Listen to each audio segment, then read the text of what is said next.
My name is Albert Morris, and I'm the author of the book Civilisation, Hijacjed.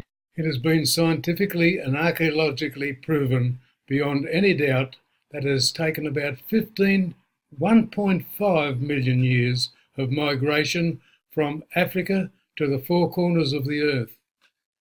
Our ancient hunter-gatherer forebears discovered agriculture about 20,000 years ago.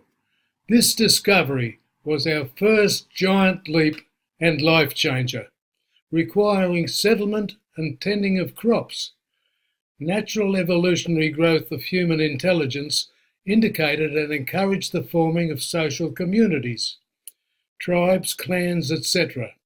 These various completely isolated communities expanded and evolved intellectually to the point where they began to question their existence and wonder why they were here.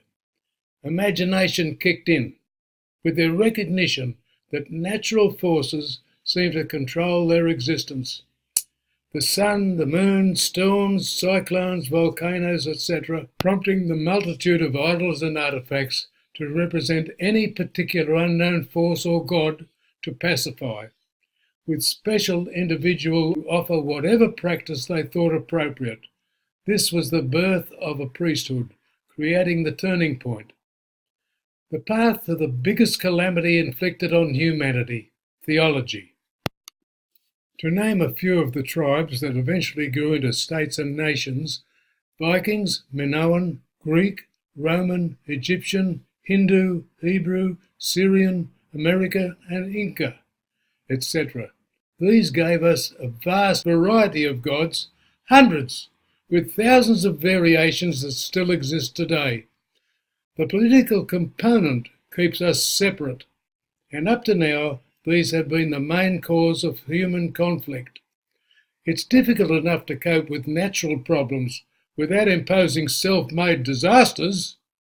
With politics, the almost silent acceptance of the US worldwide bully boy regime change tactics and threats should be stopped in its tracks, since the proven false trumped-up excuse for Bush's illegal destruction of Iraq, Libya and Sudan, etc., in support of Israel, a false state from its inception. Why do we all, or 99% of us, just go with the flow when so many of us worldwide are suffering indescribable misery, death and destruction? We have been given tools, toys and trinkets to keep us busily engaged in mostly inane, frivolous activities. I don't remember in my 90 years of living memory seeing anywhere near so narcissistic environment in society as exists today. iPhones, selfies, tablets, computer games, etc. If you travel by public transport, you may have noticed about 90% iPhone use, the other 10% young females doing their eyelashes or makeup. I recall the time of my apprenticeship when for 5 years I caught the same train every day, and passenger conversations and friendship was quite common. Today, the present masters of our destiny maintain their control with their arsenal of WMDs, weapons of mass deception, distraction and distortion, such as the mainstream media in our face 24/7, 365 days of the year, with fake news to suit their political agenda. A terrible car crash, a house on fire, murder or two, and a bit of news on those terrorist bastards in wherever. The mainstream media's 5 main weapons illustrated in our face with fake news politically biased to the agenda of the present ruling elite.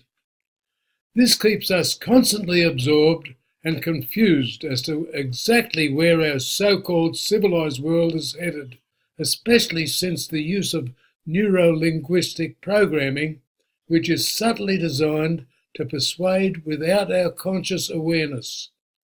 Social media has changed the way we communicate and reduced time and space, globally connecting us all. Connection is one thing, Intelligence is another. Intelligent discrimination is the essence of wisdom.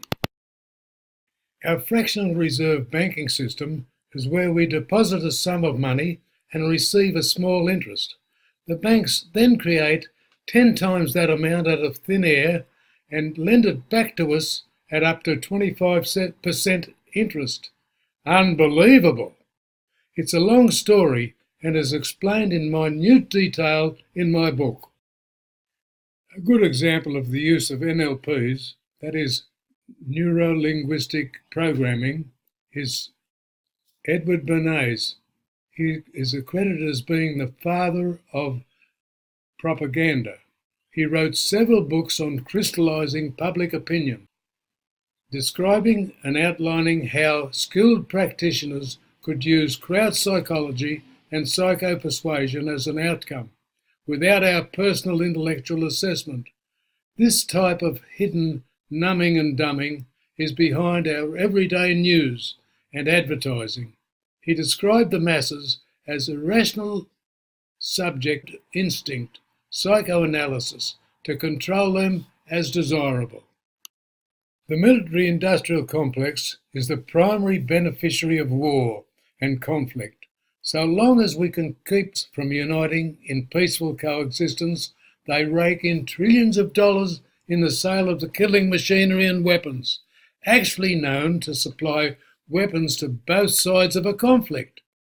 Here are just a few of the long list of these murderous mongrels. United Technologies, L3 Communications, General Dynamics, Northrop Grumman, Lockheed Martin, Boeing, BAE Systems, and the list goes on. How do we make good people do bad things? Just provide us with an enemy. This has been a very easy task, as we are divided by our religious beliefs and our political preferences. This agreement contains the phrase, "Be it clearly understood that nothing shall be done that may prejudice the civil and religious rights of existing non-Jewish communities in Palestine," which is clearly not the case. Since modern Israel occupation of Palestine in 1967, the Zionist Israeli political lobby, AIPAC, the American Israeli Public Affairs Committee, has worked its way into the bowels of the strongest military force the world has ever seen. Their methods put the mafia in the shade. This strong alliance between Israel and USA has effectively achieved the result of having America fighting their war. How clever is that? What a tangled web we weave when first we practice to deceive. In 1.5 million years of migration to the four corners of the planet, the natural evolutionary process of learning from our experience gave us the tools, our mind. But unfortunately, we've all been cleverly and cruelly diverted from our true potential. We've been hijacked.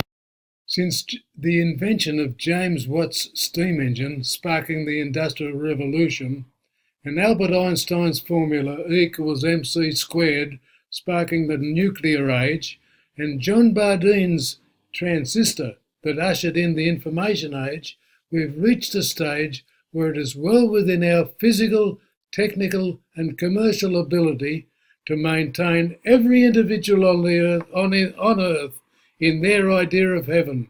But what are we doing? Killing each other by the millions. How much stupider can we get? There is only one way out. The oneness of humankind is an established fact. Love is the result of connected consciousness, and it's only when enough of us have collectively acquired this consciousness will we experience world peace. But we are too busy hating, denigrating and killing each other. Don't try and tell me we have not been hijacked. If you want to connect with me or purchase my book, please go to civilizationhijacjed.com.